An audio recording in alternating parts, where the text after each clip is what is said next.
اكبر كذبه كذبتيها بحياتك شنو هي؟ واحد هواي يكذب خصوصا في العراق. ليش في العراق ايش معنى؟ والله هواي يكذبون هنا. يكذبون؟ اي والله. البعض مو الكل همات. اكيد البعض اكيد، بس كذا شو يقول مثلا كذبتهم؟ كذبت يعني اكو حلفان وكذب هواي، مثلا هسه جاي بس هو يكون بعد نص ساعه يلا يجون. اوقاتنا مو انجليزيه. مو تمام ابد. صح يا فاهم الموضوع. اي فاني هم صرت اكذب هاي الكذبه.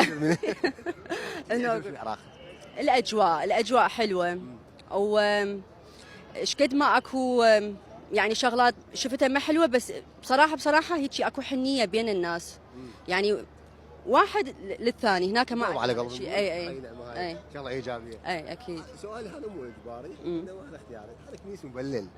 تقدرين تسحبي مكياج لا؟ اي اقدر عادي. اي اقدر. عادي؟ اي اقدر، بس يعني لازم.